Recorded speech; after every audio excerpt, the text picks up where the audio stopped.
माधवी और जयेश अपने बेटे वासु की शादी के लिए लड़की देखने जाते हैं। आइए आइए भाई साहब, बहन जी, आप लोगों का स्वागत है। बैठिए, मैं आप लोगों के लिए ठंडा मंगवाता हूँ। लड़के वाले सोफे पर बैठकर पूरे घर को निहारते हैं। मम्मी, इनका घर तो काफी अच्छा है। लड़की भी अच्छी होगी। हाँ, तस्वीर में तो अच्छी लग रही थी। तभी सावी की माँ आशा हाथों में कोल्ड ड्रिंक की ट्रे लेकर आती है। लीजिए, आप लोग ठंडा पीजिए, तब तक सावी आ रही है। लड़के वाले कोल्ड ड्रिंक का आनंद लेते हैं। थोड़ी देर में चाय नाश्ते की ट्रे लेकर सावी भी आ जाती है और बातचीत का दौर शुरू हो जाता है। कुछ देर बाद, अरे आप लोगों ने तो नाश्ता किया ही नहीं, समोसे और कचौरियां ठंडी हो गई। अरे नहीं बहन जी, ये सब रहने दीजिए। मैं तो कहती हूँ इन्हें वापस ले जाइए, खाने की चीजें क्यों वेस्ट करनी। ऐसे कैसे बहन जी, आपको कुछ न कुछ तो लेना ही पड़ेगा। हमने कोल्ड ड्रिंक पी लिया बहन जी, हमारे लिए यही बात है, वरना हम तो कोल्ड ड्रिंक को हाथ भी नहीं लगाते। अच्छा बहन जी, वो क्या है ना कि हमारा पूरा परिवार सेहत को लेकर काफी जागरूक है। हम अनहेल्दी चीजें बिल्कुल नहीं खाते। हाँ बहन जी, चाट, समोसा, कचौरियां, गोलगप्पे, मोमोज, पराठे, ये सब ऑयली चीजें हैं जो हमारी सेहत को सिर्फ नुकसान पहुंचाती है। भाई, फिट रहने के लिए हम लोगों ने तो इनका त्याग कर दिया है। ये तो बहुत अच्छा किया भाई साहब। तली बुनी चीजें 10 तरह की बीमारियों को दावत देती है। अरे आपको क्या बताऊं भाई साहब, वासु तो फिटनेस मास्टर है ही। वासु के पापा ना भी जरा सी इनकी तोंद बाहर निकल आए तो ये खाना ही छोड़ देता है। रोज सुबह जॉगिंग पर जाते हैं, योगा करते हैं। देखिए बहन जी, बिल्कुल ऐसे। माधवी ड्राइंग रूम में ही उछल उछल कर योगा करना शुरू कर देती है। हम समझ गए बहन जी, समझ गए। अब बैठ जाइए। अब आपको क्या बताऊं, हमारे घर में सुबह का नाश्ता कोई नहीं करता। अच्छा, कुछ भी नहीं खाते? ना, अनहेल्दी कुछ भी नहीं खाते। हम सुबह नाश्ते में थोड़े से फ्रूट्स जैसे सेब, खीरा खा लेते हैं या फिर संतरे का जूस। अच्छा, सिर्फ फ्रूट्स? सुबह नाश्ता बिल्कुल हल्का। हम दिन में एक ही बार खाना खाते हैं। यह नहीं कि सुबह उठकर नाश्ता बनाया, फिर नाश्ता किया, फिर खाना बनाया, फिर खाना खाया। हम ऐसा नहीं करते। हमारे घर में दिन में एक ही टाइम खाना बनता है। आंटी जी, कई बार तो हम नाश्ते में सिर्फ नारियल पानी पीते हैं। नारियल पानी हमारे शरीर को हेल्दी और हाइड्रेट रखता है, जिससे पूरे दिन शरीर में एनर्जी बनी रहती है। उसके बाद हम सीधे दोपहर में हल्की फुल्की 1 या 2 चपाती और दाल खाते हैं। अच्छा, आप लोग खाने में सब्जी भी नहीं खाते? अंकल जी, हम सब्जी खाते हैं, लेकिन बहुत कम तेल और मसाले वाली। वो क्या है ना कि तेल मसाला खा लिया तो फिर हमारी सारी मेहनत बेकार चली जाएगी। ये जो पापा मम्मी योगा और जॉगिंग करते ना, मैं रोज जिम में वर्कआउट करता हूँ, 2-2 घंटे पसीने बहाता हूँ, सब बेकार चली जाएगी। इसलिए हम ज्यादा हैवी खाना और तेल मसाला अवॉइड करते हैं। आप लोगों ने तो सेहत का पूरा ध्यान रखा हुआ है। ऐसे ही नहीं हमने इतना मेंटेन किया हुआ है भाई साहब, इसके पीछे हमारी मेहनत और संयम छिपी हुई है। मतलब लड़की वाले लड़की के परिवार के सामने अपना फुल इम्प्रेशन झाड़ते हैं। उनकी बातें सुनकर सावी काफी इम्प्रेस भी हो जाती है। सही फैमिली है यार, मेरे ससुराल वाले काफी मॉडर्न है, फिटनेस का पूरा ध्यान रखते हैं। और सबसे अच्छी बात तो यह है कि मुझे सुबह सुबह उठकर सबके लिए नाश्ता नहीं बनाना पड़ेगा। आराम से अपनी नींद पूरी करूंगी और सिर्फ दोपहर का खाना बनाऊंगी, उसमें भी ज्यादा वैरायटी नहीं बनानी पड़ेगी। दोनों पक्षों से इस शादी के लिए हाँ कर दी जाती है और शादी तय हो जाती है। अब वासु और सावी की शादी में 4 महीने बाकी होते हैं। इस बीच सावी रोज वासु को फोन किया करती, कभी कभी वो माधवी और जयेश से भी बात कर लिया करती। हाय वासु, कैसे हैं आप? एकदम फिट, अभी जिम से आया हूँ। अब तो थोड़ी देर में आप ऑफिस चले जाओगे ना, नाश्ता किया आपने? हाँ सावी, मैंने नाश्ता कर लिया। 1 गिलास ऑरेंज जूस और थोड़े से अंगूर खाए। जूस और अंगूर से पेट भर गया? और क्या, 1 गिलास ऑरेंज जूस शरीर को 3 से 4 घंटे तक की एनर्जी देता है।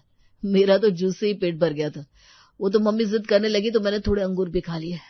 चलो, अब मैं ऑफिस के लिए निकल रहा हूँ, तुम अपना ध्यान रखना। Okay okay, bye, take care. इसी तरह एक दिन वो माधवी को फोन करती है। नमस्ते मम्मी जी। जीती रहो सावी बहू, अभी हम तुम्हें ही याद कर रहे थे। अच्छा, हाँ, मैं वासु के पापा के लिए एप्पल काट रही थी तो इन्होंने कहा कि सावी से पूछ ले कि वो रोज एक एप्पल तो खाती है ना, ले तो खुद ही इनसे बात कर ले। माधवी फोन जयेश को देती है। सावी बहू, 1 Apple a day keep the doctor away. हमें स्वस्थ रहने के लिए 1 सेब रोज खाना चाहिए। तुम खाती हो ना बेटा? जी पापा जी, मैं रोज एक सेब खाती हूँ। Good good.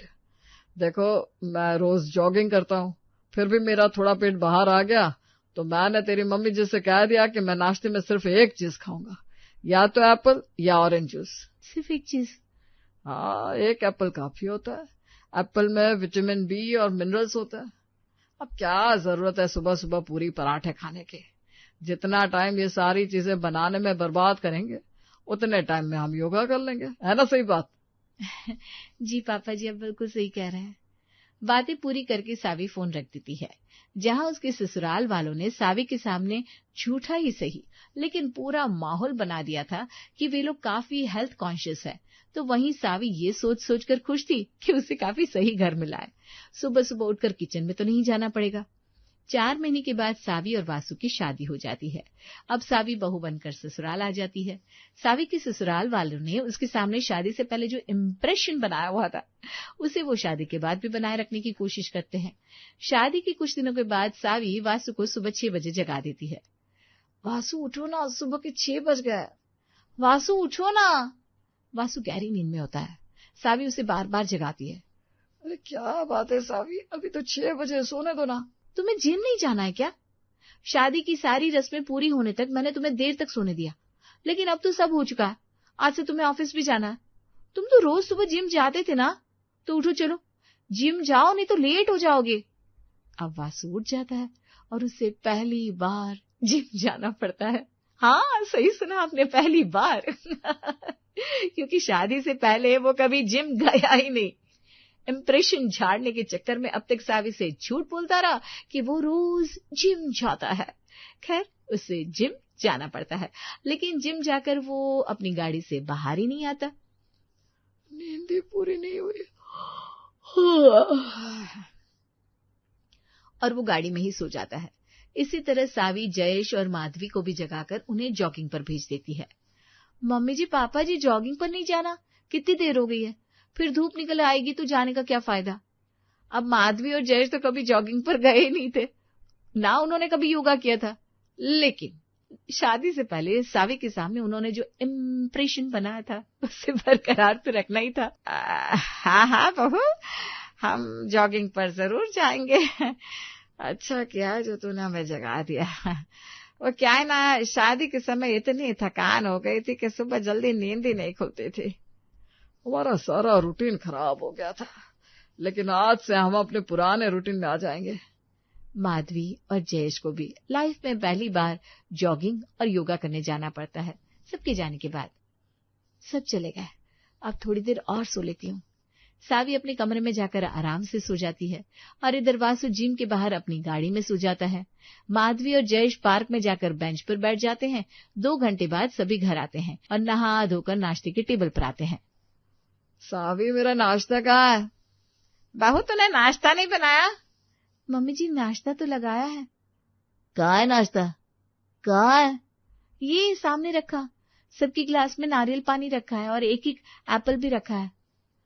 अब उन्होंने तो शादी से पहले सावी को यही बताया था, वो नाश्ते में फ्रूट्स, जूस, ये नारियल पानी लेते हैं। लेकिन असलियत ये नहीं बल्कि कुछ और ही थी। असलियत में सबको नाश्ते में पूरी पराठे खाने की आदत थी, तो नारियल पानी और सिर से किसी का पेट भरता नहीं। पेट तो सावी का भी नहीं भरता, लेकिन अब ससुराल वाले यही खा रहे हैं तो उसे भी उनके साथ नारियल पानी पीकर संतोष करना पड़ता है। वासु ऑफिस चला जाता है, लेकिन ऑफिस पहुंचते ही वो सबसे पहले पहुंचता है कैंटीन में। अरे भैया, आज नाश्ते में क्या है? क्यों वासु भैया, भाभी जी ने नाश्ता बनाकर नहीं दिया? अरे आपकी तो नई नई शादी हुई है। ओह अच्छा, अब समझा, भाभी जी को खाना बनाना नहीं आता होगा, तो आप ही बना लेते नाश्ता, भाभी जी को भी खिला देते।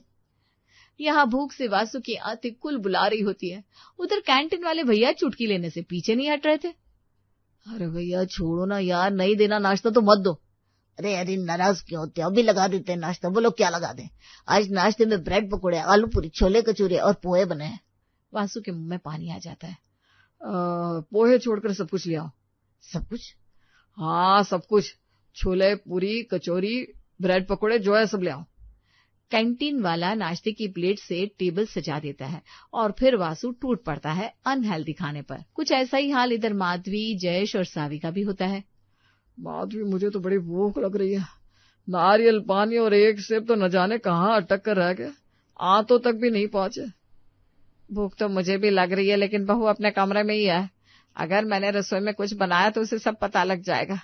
फिर हमने उसके सामने जो इतनी बातें बनाई है, इतना जो फिटनेस का महल खड़ा किया है, उसका क्या होगा। चलो बाहर चलते हैं, गणेश हलवाई के यहाँ से कचौरियां खाकर आते हैं। हाँ चलो जी, गणेश की कचौरियां खाए वैसे भी बहुत दिन हो गए। माधवी और जयेश दोनों कचौरियां खाने बाहर चले जाते हैं। उनकी जाती ही, हाय राम, इस नारियल पानी से मेरा कुछ भी नहीं होने वाला। लगता है पापा जी मम्मी जी कहीं गए हैं। सावी फौरन रसोई में जाती है। क्या बनाऊं, इससे पहले कि मम्मी जी पापा जी वापस आ जाए, मुझे कुछ बनाकर खा लेना चाहिए फटाफट। सावी को जल्दी बनने वाली चीज में मैगी नजर आती है। भूख के मारे वो 2 पैकेट मैगी बनाकर खा लेती है। खाने के बाद अब जाकर तसल्ली मिली है। उधर वासु कैंटीन में जमकर ठूंसने के बाद काम पर जाता है, तो उधर माधवी और जयेश गणेश की कचौरियां खाते हैं और घर में सावी 2 पैकेट मैगी खा लेती है। वासु, जयेश और माधवी सावी के सामने कुछ जाहिर नहीं करते और ना सावी उन्हें कुछ खास पता चलने देती है। मैगी खा लिया, बर्तन धो दिया और किचन भी साफ कर दिया। किसी को कुछ पता नहीं चलेगा कि रसोई में कुछ बना भी था। इधर कचौरियां खा लेने के बाद जयेश लंबी डकार लेता है। थोड़ा टहल कर चलते हैं। जितनी डकारें लेनी हो अभी ले लो, घर चलकर डकारें मत लेने लगना, वरना बहू को पता लग जाएगा। तुम ठीक कह रही हो, थोड़ा टहल लेते हैं। माधवी और जयेश घर के बाहर टहलते हैं और कचौरियां पचाने के बाद घर आते हैं। अब सावी रोज उन्हें जिम और योगा क्लास भेजने लगती है और नाश्ते में उन्हें मिलता है कभी कटे हुए पपीते, ऑरेंज जूस या फिर सेब। अब हालत ये हो जाती है कि घर के सभी सदस्य एक दूसरे से छिप छिप कर बाहर खाने शुरू कर देते हैं। एक शाम ऑफिस से निकलते वक्त वासु माधवी को फोन लगाता है। मम्मी, बाहर से कुछ लाना है क्या? वासु बेटा, कुछ नमकीन स्नैक्स ले ले जो सुबह के नाश्ते में काम आ जाए। अरे माधवी, क्या कर रही हो? जरा धीरे बोलो, अगर बहू ने सुन लिया तो उसे पता चल जाएगा। अरे सॉरी। माधवी फोन पर बहुत धीरे धीरे बात करती है। वासु बेटे, कुछ केले के चिप्स, नमकीन और सूखी वाली कचौरियां ले लेना। ठीक है मम्मी। वासु खाने पीने की दुकान पर जाता है और ढेर सारी खाने की चीजें खरीद लेता है और घर लाकर छिपा कर रख देता है। इधर सावी भी कुछ खाने पीने की चीजें खरीद कर घर लाती है और अपनी अलमारी में रख देती है। छिप छिप कर सभी सब कुछ खा रहे होते हैं, लेकिन एक दूसरे के सामने हेल्थ कॉन्शियस होने का नाटक अभी भी जारी रहता है। एक दिन, सावी बहू, आज नाश्ते में कुछ अच्छा बना लेना। बहुत दिनों से हमने कुछ हैवी नाश्ता नहीं किया ना, थोड़ा चेंज होना भी जरूरी है। मैं भी यही सोच रही थी मम्मी जी, इसलिए आज मैंने आप लोगों के लिए बनाया है फ्रूट चाट। सावी कई तरीके के फल काट कर नाश्ते के टेबल पर रख देती है। अब घर वालों को ना चाहते हुए भी उस फ्रूट चाट की जमकर तारीफ करनी पड़ती है। वाह सावी बहू, वाह, तूने तो मेरे मन की बात जान ली। Fruit chaat is very very healthy. सारे फलों का स्वाद भी एक साथ और सबके बेनिफिट्स भी एक साथ। क्यों माधवी? हाँ, आज तो फ्रूट चाट खाकर मजा ही आ जाएगा। सावी, मुझे तो आज लंच में फ्रूट चाट ही दे देना। मुझे पता था आप लोगों को फ्रूट चाट बहुत पसंद आएगा, इसलिए वासु मैंने आपके लंच में यही पैक किया है और आज दिन के खाने में भी यही है। दिन के खाने में भी यही है? सब एक दूसरे को देखते हैं और स्माइल करते हुए फ्रूट चाट खाना शुरू करते हैं। मम्मी पापा को इतना इम्प्रेशन जमाने की क्या जरूरत थी, अब खाओ फल फूल। मेरा तो आज छोले भटूरे खाने का मन हो रहा था। कोई ना, ऑफिस में जाकर सबसे पहले छोले भटूरे ही खाऊंगा। जल्दी जल्दी फ्रूट चाट खत्म करके बाहर जाऊंगा और आज डोसा सांभर खाऊंगा। भगवान करे बाजार में फल मिलना ही बंद हो जाए, तब जाकर हमें रोज रोज नाश्ते में फल और जूस से छुटकारा मिलेगा। जल्दी से आप लोग बाहर जाओ तो मैं कुछ बना कर खाऊं। सभी इस जल्दी में होते हैं कि कब नाश्ता खत्म हो और वे अपने अपने मन की खाए। इसी बीच सावी माधवी से पूछती है, मम्मी जी कैसा लगा आज का नाश्ता? क्या जले पर नमक छिड़क रही है। हाँ, नाश्ता तो बहुत अच्छा लगा बहू। मैं तो कहती हूँ तू रोज नाश्ते में यही बनाया कर। माधवी की इस बात पर जयेश और वासु उसे बुरी तरह से घूरने लगते हैं। खैर सभी जल्दी जल्दी नाश्ता खत्म करके घर से भागते हैं। वासु ऑफिस पहुंचकर छोले भटूरे पर टूट पड़ता है तो माधवी और जयेश रेस्टोरेंट में जाकर डोसा सांभर मंगवाते हैं। सभी चले गए। अपने लिए क्या बनाऊं? ऑनलाइन कुछ मंगा लेती हूँ। सावी अपने लिए ऑनलाइन नाश्ता ऑर्डर करती है। सावी घर वालों से छिपकर नाश्ता करती है और घर के सदस्य सावी से छिपकर। लेकिन अब बारी थी इस नाटक से पर्दा उठने की। मतलब धीरे धीरे सबकी चोरी पकड़ी जाती है। एक शाम, सोनिया जी, मैंने बहुत दिनों से चाट नहीं खाया। आज मेरा चाट खाने का बहुत मन हो रहा है। चाट खाने का मन तो मेरा भी हो रहा है। चलो शाम का वक्त है, घूम कर आते हैं, साथ में चाट भी खा लेंगे। माधवी और जयेश दोनों टहलने के बहाने बाहर जाते हैं और चाट खाने लगते हैं। माधवी अपनी चाट जल्दी जल्दी खत्म कर लेती है। मैं घर जा रही हूँ, आप आ जाना। ठीक है, तुम पहुंचो, मैं आता हूँ। इधर माधवी घर की ओर जाने लगती है। इधर सावी का भी चाट खाने का बहुत मन हो रहा था और सावी चाट खाने के लिए उसी दुकान पर पहुंचती है जहां जयेश चाट खा रहा था। जयेश दुकानदार से कहता है, भैया 1 प्लेट समोसा चाट और लगा देना। तभी सावी उसे देख लेती है। पापा जी, आप यहाँ? सावी को देखते ही जयेश अपनी प्लेट टेबल पर रख देता है। वो अपनी बगल में खड़े एक अनजान आदमी की ओर इशारा करता है और हंसते हुए कहता है, अरे सावी बहू, ये मेरा दोस्त है ना रूपक। ये मुझे जिद करके यहाँ ले आया, वरना तू तो मुझे जानती है, मैं इन चीजों को हाथ भी नहीं लगाता। वो अनजान आदमी जयेश को अपनी ओर इशारा करते हुए देख लेता है। आप मेरे बारे में क्या कह रहे हो भाई साहब? मैं तो आपको जानता तक नहीं। अरे रुपेश, कैसी बात कर रहा है तू यार, तेरी मजाक करने की आदत गई नहीं है। सावी बहू, ये मेरा दोस्त ना बड़ा मजाकिया है, इसे मजाक करने की बहुत आदत है। अच्छा, मैं चलता हूँ। जयेश वहां से 9-2-11 हो जाता है। इधर दुकानदार उसे आवाज लगा रहा था, अरे भाई साहब, समोसा चाट लगाने के लिए बोलकर कहाँ चले गए? ये लो, तुम्हारा समोसा चाट तैयार है। लेकिन जयेश तो पीछे मुड़कर देखता भी नहीं। लाओ भैया, ये समोसा चाट मुझे दे दो। जयेश की चोरी उस दिन पकड़ी जाती है। अब बारी थी माधवी की। एक दिन माधवी अपनी सहेली रेखा के साथ गोलगप्पे पर गोलगप्पे उड़ा रही थी। भैया 1 प्लेट गोलगप्पे और लगा देना, तीखा ज्यादा बनाना। तभी वहां आ जाती है उसकी प्यारी बहू सावी और माधवी रंगे हाथों पकड़ी जाती है।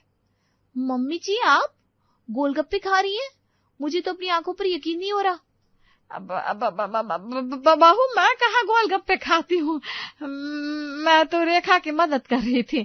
इसने 1 प्लेट गोलगप्पे खा लिए, फिर इसने दूसरी प्लेट भी मंगा ली। अब इससे खाया नहीं जा रहे थे, मैंने सोचा वेस्ट करने से अच्छा मैं ही खा लूं, वरना तू तो जानती है मैं इन सब चीजों की तरफ देखती भी नहीं हूँ। माधवी अपने गोलगप्पे की प्लेट रेखा के हाथ में थमा देती है। ले बहन, ले तू ही खा अपने गोलगप्पे। रेखा माधवी की ओर हैरानी से देख रही थी। ये मेरे नहीं है, तू ही इसे खा ले। बहुत बोल रही थी मेरा गोलगप्पे खाने का मन हो रहा है, अब खाती क्यों नहीं है? माधवी इशारे से रेखा को चुप रहने के लिए बोलती है। इधर मौके का फायदा उठाकर सावी माधवी के हाथ से प्लेट लेकर गोलगप्पे खाने लगती है। भैया, एक सूखी पापड़ी देना और थोड़ा गोलगप्पे का पानी और दे दो। अब धीरे धीरे करके सावी के सामने इस बात का खुलासा होने लगा था कि उसकी ससुराल वालों की फिटनेस प्रेम वाली बात सफेद झूठ थी। इस बात पर मुहर तब लग जाती है जब संडे के दिन वासु का जूस से पेट नहीं भरता तो वो बाहर से नाश्ते में पनीर के पराठे मंगवा लेता है। वो छत की ओर जाने वाली सीढ़ियों पर बैठकर पराठे खा रहा था। ये पराठों की खुशबू कहाँ से आ रही है? सावी पराठों से आने वाली खुशबू की तरफ जाती है और वासु को पराठे खाते हुए देख लेती है। एक बाइट मुझे भी खिलाना। वासु सावी की ओर देखता है। जब आप लोग नाश्ते में वही सारी चीजें खाते हो जो सब खाते हैं, तो फिर मुझसे ये बोलने की क्या जरूरत थी कि आप लोग फिटनेस प्रेमी हो? अरे आप लोगों के चक्कर में मुझे भी बाहर जाकर और छिप छिप कर खाना पड़ता था। मेरा भी फ्रूट्स और जूस से पेट नहीं भरता। उस दिन से घर में सुबह का नाश्ता बनने लगता है क्योंकि अब झूठ से पर्दा हट चुका था। ये सब आपके लाड़ प्यार का ही परिणाम है। अभी अभी क्रिकेट और फुटबॉल खेलने जाने की, दोस्तों के साथ पार्टी करने की जिद करने वाला आपका लाडला आज घर में किसी लड़की को बहू बनाकर लाने की जिद कर रहा है। अरे करना चाहता है वो अपनी मर्जी से शादी तो करने दो ना, आजकल सभी बच्चे करते हैं। तुम इतना गुस्सा कर रही हो तो तुम्हें तो खुश होना चाहिए, हमारे बेटे ने तुम्हारा काम आसान कर दिया है। आए बड़े काम आसान किया कहने वाले, इसने तो पूरे बिरादरी में मेरी नाक कटवा दी है। आपको पता नहीं है क्या मैं इसकी शादी के लिए कितने अरमान सजाए थे? आपको पता है, मुझे लगता था एक बार मैं इसके रिश्ते की बात छेड़ दो तो हमारे ही कई रिश्तेदार उनकी लड़कियां लेकर हमारे सामने आ जाएंगे। अरे इसके लिए मेरे एक बार कहने पर 100 लड़कियों की लाइन लग जाती और मैं हमारे रिश्तेदारों की लड़कियों को एक एक करके ना बोलती। इतने अच्छे कंपनी में जॉब करता है मेरा बेटा, रूप रंग कद से ये जैसी लड़की मांगता मैं वैसी लड़की इसके सामने लाकर खड़ी कर देती, लेकिन इसे तो हमारे ऊपर भरोसा ही नहीं है। माँ, आप क्या बोले जा रही हैं? मैंने कुछ भी गलत नहीं किया है। एक बार आप रोशनी से मिलकर तो देखिए। रंग रूप कब से जैसे आपको चाहिए थी बिल्कुल वैसे ही है वो, और पूरे खानदान में किसी की भी बहू नहीं पढ़ी होगी इतनी पढ़ी लिखी है। जितना मैं कमाता हूँ उतना वो भी कमा सकती है। मैंने जो पढ़ा है उतना उसने भी पढ़ा है, लेकिन आपको क्या दिक्कत है उससे, मुझे समझ में नहीं आता। मुझे दिक्कत ये है कि हर छोटी छोटी बात मुझसे पूछने वाला मेरा सौरभ अपनी जिंदगी का इतना बड़ा फैसला अकेले ले रहा है क्या ले चुका है। और तुझे होगा घमंड अपनी उस नकचढ़ी के पढ़ाई लिखाई का, लेकिन घर की बहू घूंघट में और घर के काम करते हुए ही शोभा देती है। माँ, वो तैयार है घर की जिम्मेदारियां उठाने के लिए, आपकी पापा की सेवा करने के लिए। माँ, वो मुझसे बेहद प्यार करती है और मैं भी उससे उतना ही प्यार करता हूँ। माँ प्लीज, इस रिश्ते के लिए आपकी हाँ बहुत जरूरी है। प्लीज हाँ कह दीजिए माँ। मुझे यकीन है मेरी रोशनी आपको शिकायत का एक भी मौका नहीं देगी। ठीक है, तुझे अपनी रोशनी पर इतना ही भरोसा है तो देखते हैं तुम्हारा ये प्यार शादी के बंधन में बंधने के बाद कितने दिनों तक टिकता है। थैंक यू सो मच माँ। आपको यकीन नहीं होगा आपके इस हाँ की वजह से मैं कितना खुश हुआ हूँ। यूँ तो आप गुस्सा होने की एक्टिंग करती हैं, लेकिन मुझे अच्छे से पता है आपका दिल कितना अच्छा है। और अभी जिस लड़की को आप परखना चाह रही हैं ना, मुझे यकीन है जब आप उसे अच्छे से परख लोगी और अपनी बहू मान लोगी तब वो मुझे भी ज्यादा आपकी लाडली हो जाएगी। अरे वाह बेटा, पिछले 8 दिनों से मैं तुम्हारा लव मैरिज सक्सेस करने के लिए तुम्हारी मदद कर रहा हूँ और एक बार तुम्हारी माँ ने हाँ क्या कह दिया, बेटा तुमने तो पार्टी बदल ली। सौरभ पराग और कोकिला का इकलौता बेटा है। बचपन से हर एक चीज जैसे सौरभ को चाहिए थी वैसे ही कोकिला और पराग ने की थी। सौरभ भी अपने माता पिता का संस्कारी लड़का था, उनकी हर एक बात सुनता था। आज तक एक भी चीज उसने अपनी मर्जी से नहीं की थी, लेकिन अचानक आज एक लड़की को अपने घर की बहू बनाने की बात सौरभ ने अपने माता पिता के सामने रख दी। उसके पिता तो इस बात से खुश थे, लेकिन अपनी माँ को मनाने के लिए उसे काफी वक्त लग गया था। सौरभ की माँ कोकिला ने बेटे की खुशी के लिए हाँ तो कह दिया था, लेकिन वो इस रिश्ते से बिल्कुल खुश नहीं थी। जैसे तैसे सौरभ अपनी माँ को मनाता है और अपनी मनपसंद लड़की को बड़े ही धूमधाम से शादी करके अपनी पत्नी बनाकर घर ले आता है। शादी के कुछ दिनों बाद, माँ ये देखो, कल हम लोग बाहर गए थे ना, तो सौरभ ने मुझे कितनी सारी शॉपिंग करवाई है। अरे उसने क्या करवाई है, तुमने खुद की होगी। वैसे भी तुम आजकल की लड़कियां तो पैसे उड़ाने के अलावा कुछ तुम्हें सोचता ही नहीं है। माँ, शादी के टाइम पर मैंने सिर्फ हैवी वर्क की साड़ियाँ और लहंगे ही खरीदे हैं। मेरे पास अच्छे अच्छे ड्रेस हैं, लेकिन अपने घर में वो पहनने के लिए मना किया है। मेरे पास रोज के इस्तेमाल के लिए साड़ी ही नहीं थी। मैंने ऐसे ही सौरभ से कहा तो मुझे बाहर ले गए और साड़ियाँ दिला दी। इसमें मेरे पैसे उड़ाने का सवाल कहाँ से आता है? अच्छा जी, तो अब तू अपनी सास से जुबान चलाएगी। इसलिए कहते हैं लोग, ज्यादा पढ़ी लिखी लड़कियां घर के बर्बादी का कारण होती हैं। इन्हें तो बस पति के साथ इधर उधर घूमने दो, फिर ये खुश रहती हैं। घर में आते ही इनके चेहरे पर 12 बज जाते हैं। माँ क्या कह रही हैं आप? जब से शादी करके आई हूँ तब से मैंने आपको शिकायत का एक मौका भी नहीं दिया। उल्टा मैं आपसे बात करने की कितनी कोशिश कर रही हूँ, इस घर को आप सबके तौर तरीके सीखने की कोशिश कर रही हूँ, लेकिन आप हैं कि मुझे हर बार ताने ही दिए जा रही हो। मैं हर दिन यही सोचती हूँ कि मैं ऐसा कुछ करूँ जिस बात से मैं आपको पसंद आ जाऊँ। माना कि हमारी शादी आपकी मर्जी से नहीं हुई है, लेकिन अब जो हुआ सो हुआ। मैंने आप सबको स्वीकार कर लिया है, तो आप मुझे स्वीकार क्यों नहीं कर पा रही हैं? इस घर में आज तक मेरे सामने इतनी गड़बड़ किसी ने भी नहीं की है, सौरभ के पापा ने भी नहीं। मैं तुम्हारी शादी को हाँ कह दिया, यही बहुत बड़ा एहसान किया तुम्हारे ऊपर। अब यहाँ खड़ी रहकर ज्यादा चटर पटर करने की कोई जरूरत नहीं है। आज मेरे बेटे के जितने पैसे उड़ाए हैं उतना काम भी करो। जाओ जल्दी से किचन में जाओ और खाना बनाओ। कोकिला की बात सुनकर रोशनी की आंखों में पानी आ जाता है।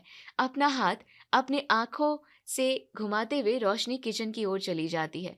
रात के खाने के बाद रोशनी किचन में दूध गर्म कर रही थी और सौरभ पानी पीने किचन में आता है। तभी हम दोनों ने शादी तो कर ली, लेकिन जब से शादी हुई है तब से हम एक दूसरे के लिए ढंग से वक्त नहीं निकाल पा रहे।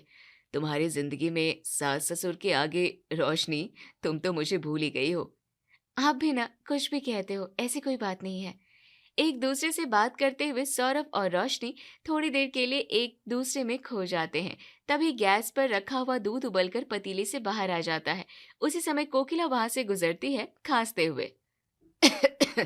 रोशनी, कहाँ ध्यान है तुम्हारा? देखो दूध पतीले से बाहर जा रहा है और तुम वहीं पर खड़ी हो, लेकिन तुम्हें दिखाई भी नहीं दे रहा। शादी हुई है तब से कह रही हूँ मैं तुम्हें अपना मन घर में लगाओ। माफ करना माँ जी, वो मेरा ध्यान नहीं था। यही तो आपत्ति है, तुमने शादी तो कर ली लेकिन तुम्हारा ध्यान घर में नहीं होता। दिन भर मोबाइल में लगी पड़ी रहती हो तुम, और जब सौरभ आ जाता है तब उसके आगे पीछे। अगर ऐसा ही चलता रहा तो वो दिन दूर नहीं जिस दिन तुम हमें कटोरा लेकर रास्ते पर बिठाओगी। रोशनी को डांट कर कोकिला वहां से चली जाती है। थोड़ी देर बाद रोशनी गिरा हुआ दूध साफ करके अपने कमरे में आ जाती है। सौरभ, आपके इस घर को अपना बनाने के लिए, आपकी माँ को खुश करने के लिए मैं हर एक चीज कर रही हूँ। दिन भर यही सोचती रहती हूँ कि माँ किस चीज से खुश होंगी। हमारी शादी को 4 महीने से ज्यादा हो गए हैं। मैं हर बार उन्हीं के बारे में सोचती हूँ और वो एक बार भी मेरे बारे में नहीं सोचती। मुझे ताने मारने के नए नए तरीके ढूंढती रहती हैं। अब तक वो सिर्फ मुझे तुम्हारे पीछे बोलती थी, लेकिन आज देखा ना तुमने, किचन में बस थोड़ा सा दूध गैस पर गिर गया था। इतनी छोटी सी बात के लिए उन्होंने मुझसे क्या कुछ नहीं कहा। अरे घर की नौकरानी थोड़ी ना हूं मैं, मुझे घर का एक काम भी करने की आदत नहीं थी। हमारे प्यार के लिए, तुम्हारे लिए मैं पूरा घर संभाल रही हूँ। मैं नई हूँ ये कहकर मुझे इस घर में एडजस्ट होने के लिए मदद करने की जगह माँ जब देखो तब मुझे भला बुरा कहने लगती है, और आपका इसकी तरफ बिल्कुल ध्यान नहीं है। सौरभ, मैं कुछ कह रही हूँ, आपको सुनाई दे रहा है क्या? शादी को 4 महीने नहीं हुए और तुम मेरे सामने माँ की शिकायत लेकर बैठ गई। माना कि मेरी माँ को गुस्सा बहुत ज्यादा है। वो छोटी छोटी बात को लेकर गुस्सा करती हैं क्योंकि उन्हें हर एक चीज सही से चाहिए होती है। इसका मतलब ये नहीं कि वो गलत है, और हम सही में, हमें बस उन्हें समझने की जरूरत है। और दूध वेस्ट जा रहा था, हम दोनों बाहर सामने खड़े थे, इसलिए मैंने तुम्हें बोल दिया। वो बस तुम्हें समझा ही रही थी ना कि घर में ध्यान लगाओ, इसमें इतना नाराज होने जैसा कुछ भी नहीं है। माँ ने तुम्हारे ऊपर गुस्सा किया लेकिन गलती तो तुम्हारी थी ना। माना कि मेरा ध्यान नहीं था उसकी तरफ, मुझसे गलती हो गई, इसलिए मुझे गुस्सा किया माँ ने। अरे लेकिन मैं दिन भर सारे काम अच्छे से भी तो करती हूँ, वो काम देखकर माँ कभी मेरी तारीफ नहीं करती। तुम क्या चाहती हो, मैं भी जाऊं और मेरी माँ के ऊपर गुस्सा करूं? तुम मेरी बात समझने की कोशिश करो रोशनी, माँ कभी गलत हो ही नहीं सकती। अगर वो कुछ गलत कह भी दे तो वो हमारे भले के लिए होता है। तुम उन्हें थोड़ा टाइम दो, वो तुम्हारे साथ एडजस्ट कर लेंगी।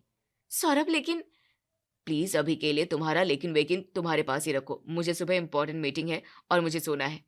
बेचारी रोशनी घर में खुद को एडजस्ट करने की बहुत कोशिश कर रही थी, फिर भी उसकी सास उसे खुश नहीं थी। उल्टा उसे हर वक्त ताने देती रहती थी, भला बुरा कहती रहती थी। रोशनी सौरभ से कुछ कहने जाती थी तो सौरभ भी उसकी बातों की तरफ ध्यान नहीं देता था। उसका कहना था कि उसकी माँ कभी गलत हो ही नहीं सकती। ऐसे ही दिन बीत रहे थे। रोशनी जितना ज्यादा उस घर को अपना बनाने की कोशिश कर रही थी, रोशनी के साथ कोकिला उतना ही उसे पराई है इस बात का एहसास दिला रही थी। छोटी छोटी बातों पर मिलने वाले ताने, सुनाई देने वाला भला बुरा दिन ब दिन रोशनी के चेहरे की मुस्कान कम कर रहा था। कुछ दिनों बाद, बहू, घर के ये पर्दे तुमने परसों ही साफ किए थे ना? हाँ माँ जी, घर के सभी पर्दे और चादरें मैंने परसों ही वॉशिंग मशीन में डाले थे।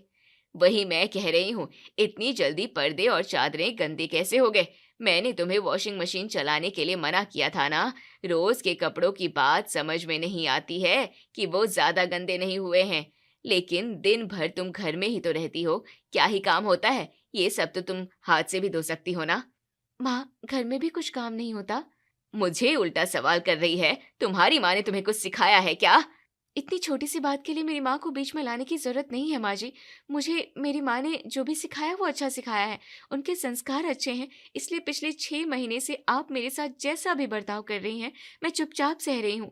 अगर मेरी माँ के संस्कार अच्छे नहीं होते तो शायद मैं आपको आपकी भाषा में जवाब दे देती। साफ साफ कहो ना कि तुम्हें मैंने जो काम बताया है वो नहीं करना है। यूं बात को घुमाने की कोई जरूरत नहीं है। बात सिर्फ पर्दे और चादर हाथ से साफ करने की ही है ना? ठीक है, मैं कर देती हूँ। शाम के समय। आप कब आए? जब तुम्हारा ध्यान इस टीवी में था। अच्छा जी, अब आप भी मुझे माँ की तरह ताने देने लग गए हैं। अभी अभी घर आया हूँ, अभी तक घर का पानी भी नहीं पिया और तुमने माँ की बुराई करनी शुरू कर दी। इतना क्यों चिढ़ रहे हो? मैं तो मजाक कर रही हूँ। नहीं, मुझे लगा कि तुम माँ की बुराई कर रही हो, क्योंकि आजकल तुम्हारा हर दिन मेरे पास माँ की चुगली करने से शुरू होता है और हर दिन मेरे पास चुगली करने से खत्म होता है। लेकिन तुमने वो कहावत नहीं सुनी है, ताली कभी एक हाथ से नहीं बजती। अगर माँ 100 गलतियां कर रही होगी तो तुम्हारी एक तो गलती होगी। मुझे पक्का यकीन है कि मेरी माँ गलत हो ही नहीं सकती, लेकिन फिर भी मैं तुम्हारे लिए मान रहा हूँ कि माँ ने कुछ गलत किया होगा। लेकिन तुम भी तो एक्सेप्ट करो कि माँ के साथ सब तुम भी कुछ गलत कर रही होगी। लेकिन नहीं, तुम्हें तो बस मेरी माँ को ही कोसना है। जब से शादी हुई है तब से हर दूसरे दिन तुम माँ की शिकायत लेकर मेरे पास आ जाती हो। माँ ने तो कभी तुम्हारी कोई शिकायत नहीं की मेरे पास। हमेशा कहते रहते हो ताली एक हाथ से नहीं बजती, ताली एक हाथ से नहीं बजती। वैसे तो मैं कभी कुछ गलती करती ही नहीं हूँ, और करती भी तो जानबूझकर कुछ नहीं करती। कम से कम जानबूझकर माँ का दिल तो नहीं दुखाई। लेकिन फिर भी जैसे मेरे कुछ कहने पर तुम 100 बातें मुझे कहते हो, कम से कम एक बार जाकर अपनी माँ को तो कहो। जैसे मैं उनके लिए नई हूँ, वैसे ये घर भी मेरे लिए नया है। और रही बात चुगली करने की, तो मैं कभी तुम्हारे पास माँ की चुगली नहीं करती हूँ। मैं तो बस तुम्हें बताने की कोशिश करती हूँ कि जैसे तुम हर बार मुझे समझाते हो, वैसे एक बार माँ को भी समझाओ। लेकिन तुम ये बात मानने के लिए तैयार ही नहीं रहते कि तुम्हारी माँ भी गलत हो सकती है। तुम तो कहते थे कि हमारे घर पर पहले काम वाली बाई आती थी, लेकिन जब से मेरी शादी हुई है माँ ने काम वाली बाई को नौकरी से निकाल दिया है। उन्हें नई काम वाली जो मिल गई है। अरे, माँ ने उन्हें नहीं निकाला है, वो तो उन्हें कुछ फैमिली प्रॉब्लम था इसलिए उन्होंने छुट्टियां ली है। यही तो प्रॉब्लम है तुम्हारी। माँ के प्यार की पट्टी बंधी है तुम्हारी आंखों पर। वो जो पाठ तुम्हें पढ़ाती है, जिस नजर से दुनिया दिखाती है, तुम बस वही देखते हो। अब नौकरानी को काम से निकाल दिया गया है, या वो खुद चली गई, ये सच्चाई तुम जानने की कोशिश ही नहीं करते। सौरभ, एक बार, सिर्फ एक बार माँ भी गलत हो सकती है, ऐसा सोच कर देखिए। शायद आपको पता चल जाएगा जो मैं आपसे कहती हूँ। माँ की चुगलियां नहीं है, मेरी घुटन है, मेरा दर्द है। हो गया तुम्हारा इमोशनल ड्रामा शुरू। इस घर में मुझे खाने के लिए मिलने वाला है या सिर्फ मेरे माँ की बुराई सुनकर ही मुझे अपना पेट भर लेना है? सौरभ की बात सुनकर रोशनी उदास चेहरे से किचन की तरफ जाने लगती है। तब उसे जाता हुआ देखकर सौरभ फिर से कुछ बड़बड़ाता है। जितनी बड़बड़ करनी है खुद से कर लो। मुझे यकीन है एक दिन तुम्हें यकीन हो ही जाएगा कि मैं जो भी कह रही हूँ वही सही है, वही सच है। बीच में ऐसे ही कुछ दिन निकल जाते हैं। अपनी सास के तानों से और बार बार पति के किए हुए नजरअंदाज से रोशनी इतनी परेशान हो गई थी कि आजकल रोशनी बिल्कुल चुप रहने लगी थी। किसी से कुछ नहीं कहती थी। जितना काम होता था बस उतना ही बात करती थी। बस पति आता था तो उसकी सेवा करती थी। ना किसी से कोई शिकायत, ना किसी से कोई चुगली। ऐसे ही कई दिन निकल जाते हैं। सौरभ ध्यान नहीं देता था और माँ जी ताने बंद करने का नाम नहीं लेती थी। दोनों के बीच बीच में बेचारी रोशनी पिस रही थी। आजकल रोशनी घर में शांति बनी रहे इसलिए बिल्कुल चुप हो गई थी। अगले कुछ दिनों तक ऐसा ही चलता रहता है। रोशनी, माँ, ये देखो मैं क्या लेकर आया हूँ। वाह, इतनी सुंदर साड़ियाँ। हाँ, आज ही मेरा प्रमोशन हुआ है, बस ऐसी खुशी में मैं ये साड़ियाँ लेकर आ गया हूँ। अच्छा किया बेटा। वैसे भी तुम्हारे मौसी का बर्थडे आ रहा है, वो हर बार मुझे कुछ न कुछ देती रहती है। अब तो इतने प्यार से मेरे लिए 2 साड़ियाँ लेकर आया है, लेकिन मैं अकेली 2 साड़ियाँ नहीं पहन सकती। एक काम करती हूँ, इसमें से एक साड़ी मैं तुम्हारी मौसी को देती हूँ, वो भी खुश हो जाएगी। माँ, ये दोनों साड़ियाँ आपकी नहीं है, इसमें से एक साड़ी आपकी है और एक साड़ी रोशनी की है। अच्छा, तो तू एक साड़ी रोशनी के लिए लेकर आया था। कोई बात नहीं बेटा, एक साड़ी तू कल उसके लिए फिर से ले आना। अभी ये साड़ी मुझे मौसी के लिए पसंद आई है तो मैं उन्हें दे देती हूँ। अभी अगले महीने मेरी चचेरी बहन की बेटी की शादी है, उस शादी में हम दोनों बहनें सेम साड़ियाँ पहनेंगे। आपको ऐसे ही साड़ी मौसी जी को देनी है तो मैं उनके लिए कल फिर से एक साड़ी ले आऊँगा। आज इस साड़ी मैंने अपनी पत्नी के लिए लाई है, तो इस साड़ी पर उसी का अधिकार है।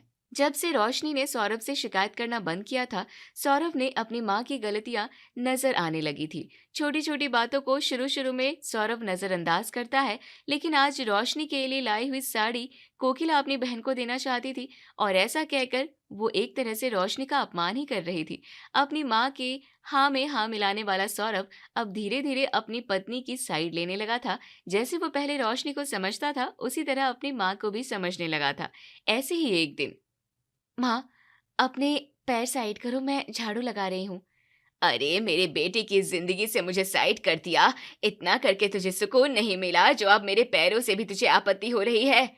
माँ, आप बात का बतंगड़ क्यों बना रही हैं? मैं घर साफ कर रही हूँ, इसलिए बस। तुम्हारा बस तुम्हारे पास ही रहने दो। मैंने पहले ही कहा था मेरे बेटे को ये पढ़ी लिखी नक चढ़ी लड़कियां एक घर के दो घर बना ही देती है, और तुमने भी वही कर दिया और मेरे बेटे के बीच में दरार खड़ी कर दी है। एक छोटी सी बात का कोकिला ने बहुत बड़ा बतंगड़ कर दिया था। वो क्या बोल रही थी उसे खुद नहीं पता था, बस अपनी बहू को बोले ही जा रही थी। तभी सौरभ घर आता है। बस करो माँ, जब भी रोशनी मुझे आपके बारे में कुछ बताने लगती थी तो मैं उसे कहता था कि ताली एक हाथ से नहीं बजती। मैं उसे कहता था कि मेरी माँ गलत हो ही नहीं सकती। मुझे आपके ऊपर इतना भरोसा था। आपने मेरी शादी के लिए हाँ तो कह दिया था, लेकिन उस बात का गुस्सा आप मेरी पत्नी पर निकाल रही हो। वो बेचारी बिना कुछ बोले, बिना कुछ कहे आपके साथ एडजस्ट करने की कोशिश कर रही है और आप उसे कोसने का एक बहाना नहीं छोड़ रही हैं। हम कहने के लिए कह देते हैं कि जब भी कोई झगड़ा होता है तो दोनों की गलती होती है, ताली एक हाथ से नहीं बजती। लेकिन हमारे जैसे कुछ घर होते हैं जहां एक इंसान रिश्ता बचाने के लिए सब कुछ करता है और एक इंसान को कुछ फर्क ही नहीं पड़ता। आज पहली बार मुझे ना चाहते हुए भी ऐसा कहना पड़ रहा है कि मेरी माँ भी गलत हो सकती है।